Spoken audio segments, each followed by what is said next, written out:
Oh shit! What's up, player? Let's talk some sports.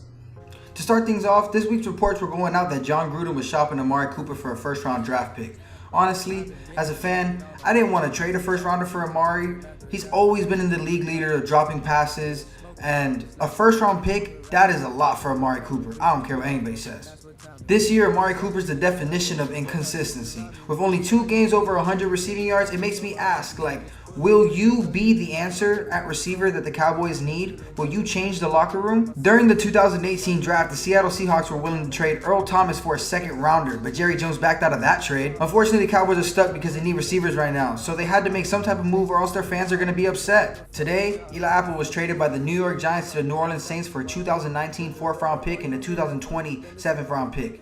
He's been struggling, and he was also suspended the last game of the season last year. He was called out by Landon Collins for it and everything. They've been shopping him for a while now, but I'm sure they were just waiting for the perfect deal. There's been lots and lots of player trade drama in the NFL right now, with Pat Pete even wanting out of Arizona. It has me thinking everybody wants to leave or everybody is going to leave. His cousin Brian McFadden tweeted out that he would love to play for the New Orleans Saints, but that was before trading for Eli Apple. And unfortunately, due to cap issues, it just doesn't look like that will ever work out via trade. Some of the teams that could use Patrick Peterson right now and he could be happy with would be the Steelers, the Eagles, and the Patriots. The Steelers have absolutely no secondary whatsoever, and they couldn't even cover a dead mannequin if you begged them. Any of those teams that get their hands on Patrick Peterson have a big primetime player. Now, moving on to basketball. The Lakers fall to the San Antonio Spurs, 143 to 142. The Spurs rallied behind LaMarcus Aldridge and his 37 points and 10 rebounds, while his new teammate DeMar DeRozan looks better than ever, with 32 points, 14 assists, and 2 rebounds off a triple-double. The Lakers last night shot 36% from 3, and that's a huge improvement from 25% 23% from the other 2 games. LeBron had 32 points, 14 assists, and was also off a triple-double by 2 rebounds. Kyle Kuzma also dropped 37 points. Even with their role players like Josh Hart and JaVale McGee stepping up, it's disappointing to see them lose. As for my feelings towards the way the Lakers are playing right now, I know they can get better, and they will, but in the league today and how important the 3-point shot is, where can the Lakers actually end up with while being consistent shooting the 3?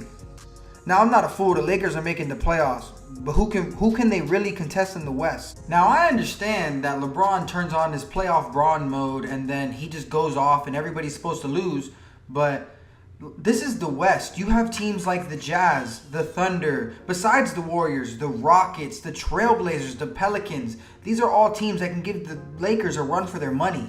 Moving on to the next game, the Orlando Magic last night hold on to a victory against the Celtics 93 to 90. Watching this game, stats aside, it looked like Gordon Hayward, once he feels good enough to have his minute restriction taken away, I felt like the Celtics might make that jump from competing against the East to actually dominating the East. I say that only because right now, Kawhi and the Raptors look amazing. Nikola Vucevic looked like a man amongst other men, but he was slightly bigger. Last night, I felt like a Magic fan watching that game. It felt good watching the underdog win. Vucevic had 24 points and 12 rebounds, and Jonathan Isaac had 18 points and 12 rebounds. As a young team, the Magic looked nice with their length and defensive possibilities,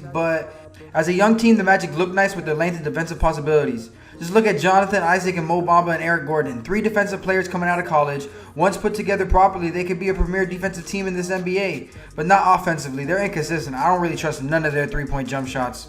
As for the Celtics, they fell short offensively, especially considering they're supposed to be amongst the top of the East. Kyrie only had 22 points, but besides that, Gordon Hayward, while on minute restriction, had 11 points. The whole team just looked out of focus. Almost like they came in expecting an easy win, but got punched in the mouth. Even with all that said, 7 seconds left, down by 3, Celtics had their chance to tie the game and missed both of the opportunities. First one was by Kyrie, the second one was Gordon Hayward. Then the Magic ended up taking that one home. Thanks everyone for tuning in to CSN Sports. This is TheChosenSon. Like this bitch, comment on this bitch, and subscribe on this bitch. I'm out. This bitch.